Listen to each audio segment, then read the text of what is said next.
రాజేంద్ర అంటే అన్నయ్యకి పడదు కదా, మరి అతన్ని ఇన్వైట్ చేశారేంటి? వదిన చేస్తున్న హడావిడి ఈ పార్టీ అంతా చూస్తుంటే నాకెందుకు అనుమానంగా ఉందన్నయ్య.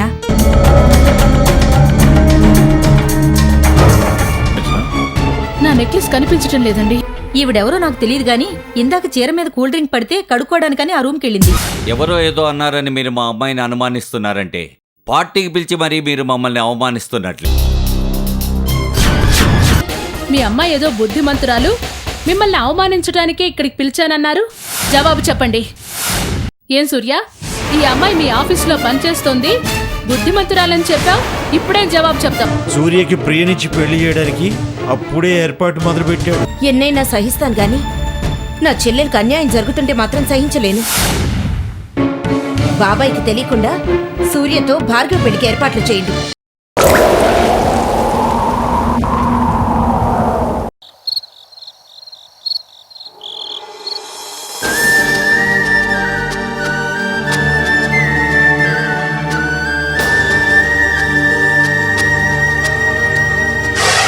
మీ అమ్మాయి ఏదో బుద్ధిమంతురాలు, మిమ్మల్ని అవమానించడానికే ఇక్కడికి పిలిచానన్నారు.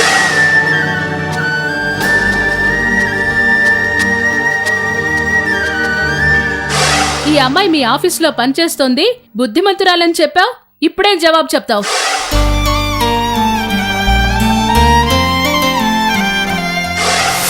ముందు నుంచి నాకు దీని మీద అనుమానంగానే ఉంది.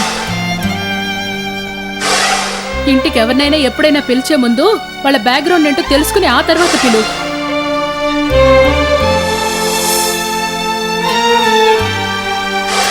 పరువు తీసావు కదే, ఇంటి పరువు తీసి నీ అక్క నీ అమ్మ బాబు ప్రాణాలు తీసింది.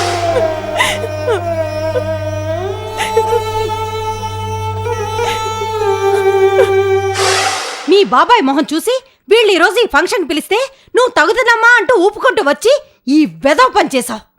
ఇలాంటి వెధవ పని చేస్తే ఏ ముష్టోడు కూడా నిన్ను పెళ్లి చేసుకోడు. ఏంటి రాజేంద్ర గారు, మీరేంటి, మీ స్టేటస్ ఏమిటి? మీ అమ్మాయి ఇలాంటి పని చేయడం ఏమిటి?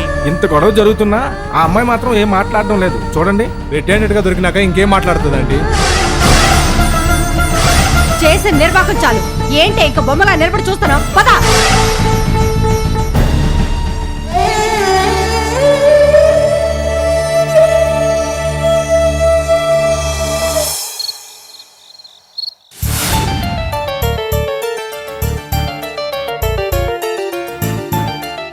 భార్గవి దొంగతనం చేసిందంటే ఇప్పటికీ నమ్మాలనిపించడం లేదు. చూడటానికి చాలా మంచి పిల్ల కనిపిస్తుంది. ఏంటి, మీరు కూడా మీ తమ్ముళ్లాగే దాన్ని వెనకేసుకొస్తున్నారు? ఇలాంటి పనులు చేసేవాళ్లు చెడుగా కనిపించరండి, మంచిగానే కనిపిస్తారు. దొంగతనం చేయకపోతే నెక్లెస్ని ఎలుకలు తీసుకెళ్లి పర్సులో పెట్టాయంటారా? మీ తమ్ముడు ఎలాంటి క్యారెక్టర్లెస్ దాని వెనక పడుతున్నాడో ఇప్పటికైనా అర్థం చేసుకోండి. నెత్తి నోరు బాదుకుని చెప్పినా ఎవరూ పట్టించుకోవడం లేదు. ఇప్పుడు దాని క్యారెక్టర్ గురించి ఎవరికి కావాలి? జరిగిన దానివల్ల నా ప్లాన్ మొత్తం పాడైపోయింది. ఇదంతా మనం ఆ రాజేంద్ర పరువు తీయడానికి ఆడిన నాటకం అని ఆ రాజేంద్ర అనుకోని ఉంటాడు. మా మధ్య ఉన్న అబద్ధాలు తొలగించుకోవడానికే కదా ఆయన ఈ పార్టీకి ఇన్వైట్ చేసింది.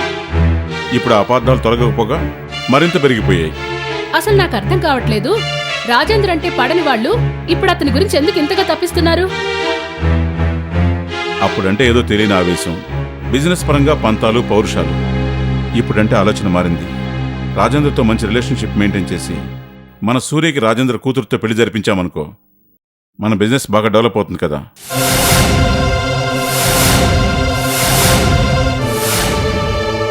ఓహో, మీకు ఇంత గొప్ప ఆలోచనలున్నాయా? ప్రియని సూర్యకిచ్చి పెళ్లి చేస్తే మరి నా చెల్లెల సంగతేంటి? ఇంకా నీ చెల్లెలంటే ఇష్టం లేదని సూర్య ఎప్పుడో చెప్పాడు కదా. ప్రియ అంటే మాత్రం సూర్యకి ఇష్టం అనుకుంటున్నారా? ఇష్టం లేకపోయినా ఎలాగోలో ఒప్పించొచ్చనేగా ఈ ప్రయత్నాలన్నీ చేస్తోంది. ఆ ప్రయత్నాలేవో మా చెల్లెలతో పెళ్లి కోసం చేయొచ్చుగా. ఇప్పటి వరకు సూర్యకే మా చెల్లెలంటే ఇష్టం లేదనుకున్నాను, కానీ ఇప్పుడు అర్థమవుతోంది మీకు కూడా మా చెల్లెలంటే ఇష్టం లేదని. నీ చెల్లెలంటే ఇష్టం లేక కాదు కాంచన, రాజేంద్రతో సంబంధం కలుపుకోవడం వల్ల మనకు 2 లాభాలున్నాయి. 1, సొసైటీలో మన స్టేటస్ మరింతగా పెరుగుతుంది. 2, మగపిల్లలు లేని రాజేంద్ర వ్యాపారం మందవుతుంది. నీ చెల్లెలికి కావాలంటే మరో సంబంధం చూద్దాం, కానీ సూర్యతో వద్దు. అదేం కుదరదు. మీ లెక్కలు మీకుంటే నా లెక్కలు నాకు ఉంటాయి. మా చెల్లెలి జీవితం కంటే మీరు తెచ్చే స్టేటస్ బిజినెస్ నాకేవీ అక్కర్లేదు. మీరేం చేస్తారో నాకు తెలీదు. మీ తమ్ముడితో మా చెల్లెలి పెళ్లి జరిగి తీరాల్సిందే. బావుంది వదినా. నీ లెక్కలు నువ్వేసుకుంటున్నావు, అన్నయ్య లెక్కలు అన్నయ్య వేసుకుంటున్నాడు. కానీ సూర్య అనే మంచు గురించి మాత్రం ఎవరు పట్టించుకోకండి. కావ్య, నువ్వు చిన్నపిల్లవి. పెద్దవాళ్ళ విషయాలు తలదొచ్చుద్దని లక్షసార్లు చెప్పాను నీకు. వెళ్ళు. నేను చిన్నపిల్లనే అన్నయ్య, కానీ సూర్య అనే చిన్నపిల్లడు కాదుగా. నువ్వేమో అన్నయ్య పెళ్లి అడ్డం పెట్టుకుని బిజినెస్ ఎలా డెవలప్ చేయాలని ఆలోచిస్తున్నావు. వదినేమో తన చెల్లెల జీవితం ఎలా చక్కదిద్దాలా అని ఆలోచిస్తుంది. కానీ సూర్య అనే జీవితం గురించి ఎవరు పట్టించుకోకండి. తన జీవితాన్ని ఎవరితో పంచుకుంటే సుఖంగా ఉంటాడో అసలు ఆలోచించకండి. ఆహా, ఎవరితో అయితే సుఖంగా ఉంటాడో నీకు తెలుసా? ఆ ఎందుకు తెలీదు? ఆ అన్నయ్యకి ఈ చెల్లెలు బ్రోకర్ కదా. అది మన ఇంట్లో దొంగతనం చేసినా నీకు మీ అన్నయ్యకి ఇంకా దాని మీద మనసు పోలేదా? భార్గవి ఆ దొంగతనం చేయలేదు. ఏంటి దాని మీద నీ గుడ్డి నమ్మకం? నా నెక్లెస్ పోయిన మాట నిజం, అది తిరిగి దాని పర్సులో దొరికిన మాట వాస్తవం. పార్టీలో అందరి ముందు తల దించుకుందన్న మాట నిజం. ఇంత జరిగాక అదంటే అసహ్యం కలగట్లేదు. దాన్నింకా వెనకేసుకొస్తున్నావు. ఈ ఒక్క దొంగతనమే కాదు, ఇలాంటి 100 దొంగతనాల్లో భార్గవి దోషిగా నిలబడినా భార్గవి మీద అనుమానం రాదు, అసహ్యం అంతకంటే కలగదు. చూసారా, ఎవరో కావాలనే భార్గవిని ఇందులో ఇరికించినట్టు ఇది దాన్నెలా వెనకేసుకొస్తోందో. కావ్య, నీకేమైనా మతిపోయిందా? భార్గవ్ మీద నీకు అభిమానం ఉంటే ఉండొచ్చు, దానికోసం మీ వదిన ఎదిరిస్తావా? అయినా మనందరి ముందు దోషిగా నిలబడ్డ వ్యక్తిని ఎందుకు వెనకేసుకొస్తున్నావు నాకైతే అర్థం కావడం లేదు. ఎందుకు వెనకేసుకురాదు? ఈ పాటికి పెళ్లి చేసి అత్తగారింటికి పంపించుంటే శుభ్రంగా కాపురం చేసుకునేది. అది ఏమీ లేకుండా ఇంట్లో పడుంది కదా, ఇలాగే బ్రోకర్ పనులు చేస్తూ ఉంటుంది. ఏటోదినా, ప్రతిసారి నన్ను బ్రోకర్ అంటున్నావు? నేనే మీలా స్వార్థంతో ఆలోచించడం లేదు. మా అన్నయ్యకు ఒక మంచి భార్య రావాలని కోరుకుంటున్నానంతే. అసలు బ్రోకర్ నేను కాదు, మీరు.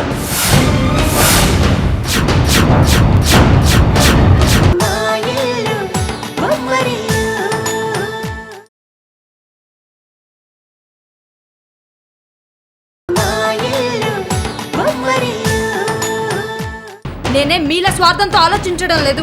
మా అన్నయ్యకు ఒక మంచి భార్య రావాలని కోరుకుంటున్నానంతే. అసలు బ్రోకర్ నేను కాదు, మీరు. రాజేంద్ర గారంటే మీకు ఇష్టం లేకపోయినా కేవలం బిజినెస్ డెవలప్మెంట్ కోసం ఆయన్ని పార్టీకి పిలిచి ఆయన కూతుర్ని బలవంతంగా అన్నయ్యకి కట్టబెట్టాలని చూస్తున్న నువ్వు బ్రోకర్ అన్నయ్యా. మీ చెల్లెలంటే అన్నయ్యకి ఇష్టం లేదని తెలుసు. అయినా ఏదో రకంగా అన్నయ్యకి కట్టబెట్టి ఈ ఇంటికి కోడల్ని చేయాలన్న స్వార్థంతో అడ్డమైన పనులు చేస్తున్న నువ్వు పెద్ద బ్రోకర్వి. ఎంత పొగరే నీకు!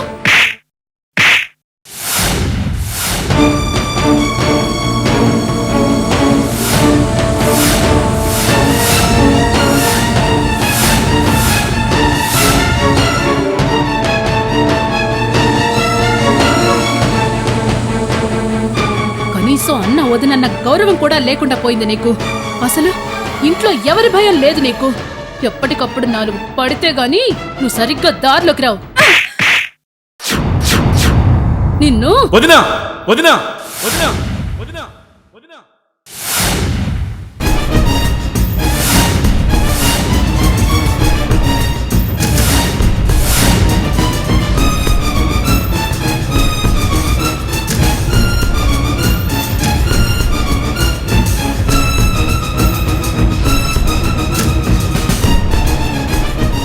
ఏంటోదినా ఇది? నువ్వేం చేసినా ఈ ఇంట్లో ఎవరు ఏమీ అడగరని ధైర్యమా? వదినా, మిగతా విషయాల్లో నువ్వేం చేసినా చెల్లుతుందేమో కానీ కావ్య విషయంలో ఒంటి మీద దెబ్బ పట్టం కాదు కదా, పల్లెత్తు మాటన్నా నేను చూస్తూ ఊరుకోను. సూర్య, కావ్య నీకే కాదు నాకు కూడా చెల్లెలే. దొంగతనం చేసి దొరికిపోయిన భార్గవుని సపోర్ట్ చేసి మాట్లాడమే కాకుండా నన్ను మీ వదిన నానా మాట్లాడింది. అందుకే దీన్ని దారిలో పెట్టడానికి మీ వదిన చేసుకునింది. మీ వదినకి ఆ మాత్రం హక్కు లేదా, బాధ్యత లేదా? అన్నయ్య, ప్రేమ చూపించాల్సినప్పుడు లేని బాధ్యత పెద్దరికం ఇప్పుడెందుకన్నయ్య?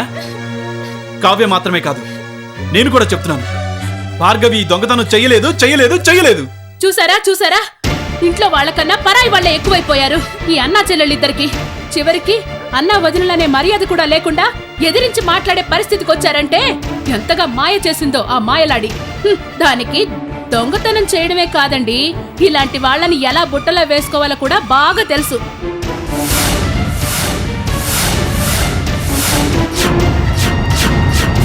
అయినా ఎంత మాయలో పడితే మాత్రం చేసిన దొంగతనం కనిపించినంతగా కళ్ళు మూసుకుపోయాయా? ఏమన్నా అంటే ఆ అమ్మాయి క్యారెక్టర్ మంచిది, ఆ అమ్మాయి అలాంటి పని చేసుండదని ఇద్దరూ వెనకేసుకొస్తున్నారు. దాని క్యారెక్టర్ మంచిదే అయితే అది ఈ దొంగతనం చెయ్యకపోతే మరి నా నెక్లెస్ దాని పర్సులోకి ఎలా వచ్చిందో?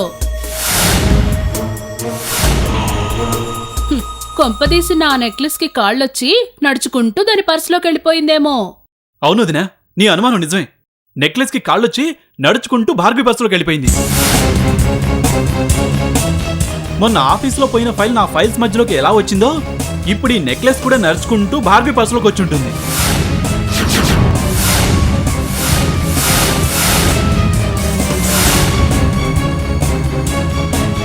భార్గవి నిర్దోషని మేం మాత్రమే నమ్ముతున్నాం.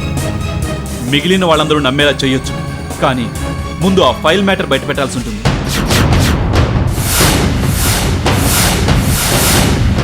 ఒక్కసారి ఆ ఫైల్ మ్యాటర్ బయటకు వచ్చిందంటే కొన్ని కాపురాలే కూలిపోతాయి. పద కావ్య. ఏంటి వాడు తలతోక లేకుండా మాట్లాడుతున్నాడు? మధ్యలో ఈ ఫైల్ గొడవ ఏంటి?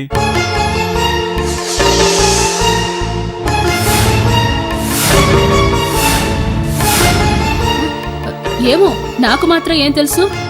మొన్న ఆఫీస్లో ఫైల్ పోయిందని భార్గవి దొంగలించింది అన్నారు.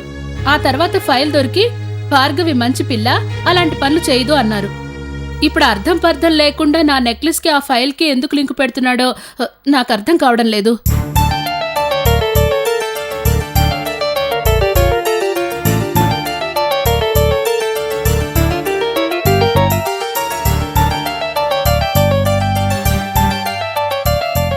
అసలు ఆఫీస్లోని ఇంట్లోని ఏం జరుగుతుందో నాకు ఒక్క విషయం కూడా తెలియనివ్వరా?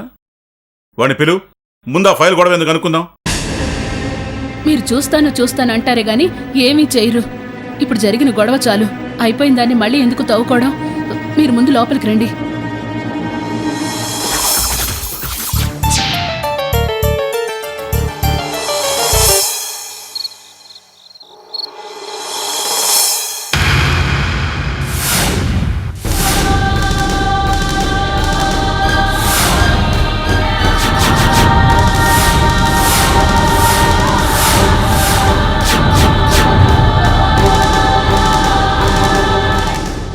చేసిందంతా చేసేసి ఏడు బాంబు పెట్టి కూర్చున్నావేంటే?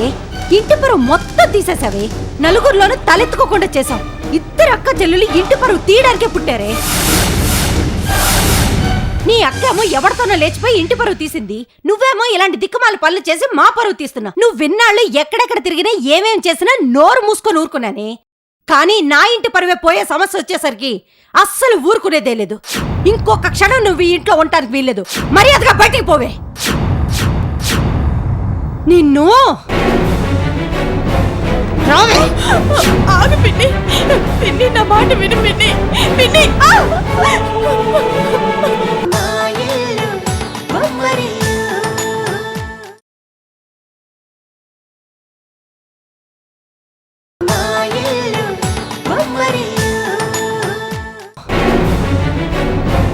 రావే.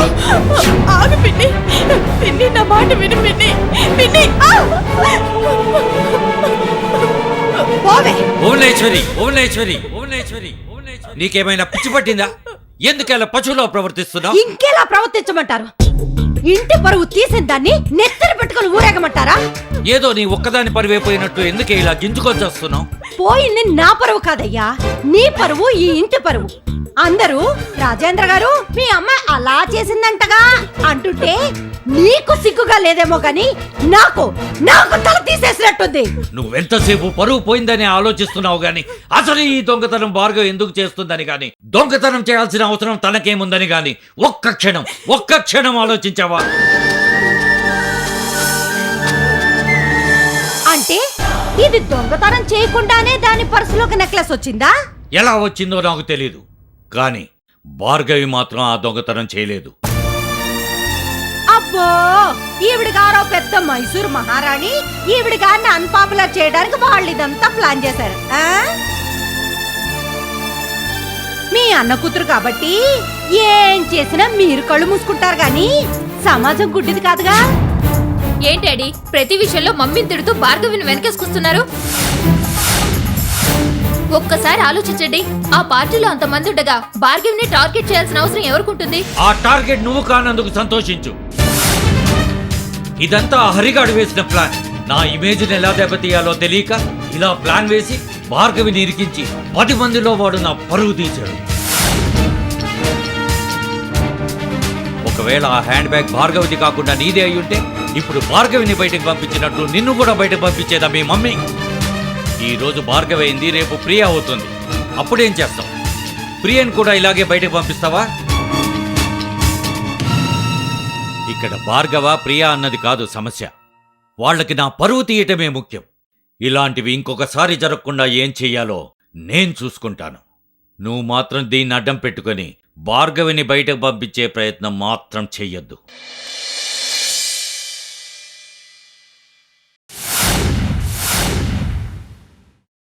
Excuse me.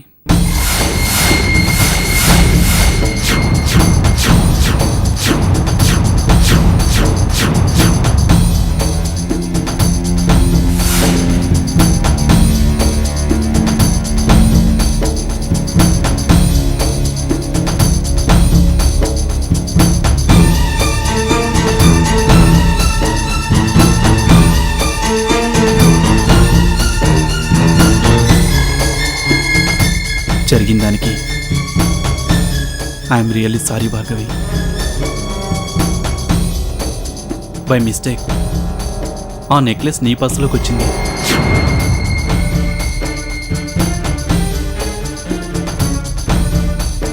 ఈ విషయం పార్టీ అయ్యాక తెలిసింది. I'm extremely sorry. I'm extremely sorry Bhargavi. సూర్య,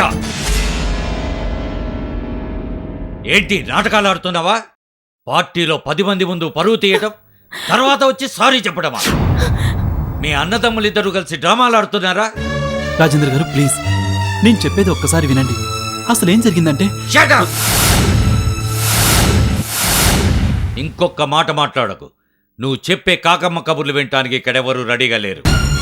బిజినెస్లో నా ఎదుగుదల చూసి ఓర్వలేక నా ఇమేజ్ మీద దెబ్బ కొట్టాలని చూస్తారా? అంతగా నా పరువు తీయాలనుకుంటే ఆ నెక్లెస్ తెచ్చి నా ప్యాకెట్లో వేయాల్సింది. అపంశుభం తెలియని ఆ అమాయకురాలను ఎందుకు రా పావులా వాడుకున్నారు?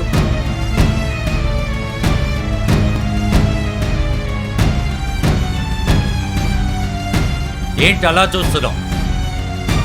పార్టీలో చేసింది సరిపోక ఇంట్లో వాళ్ళంతా ఎలా సఫర్ అవుతున్నారని చూద్దామని వచ్చావా? మర్యాదగా ఇక్కడి నుంచి వెళ్ళిపో.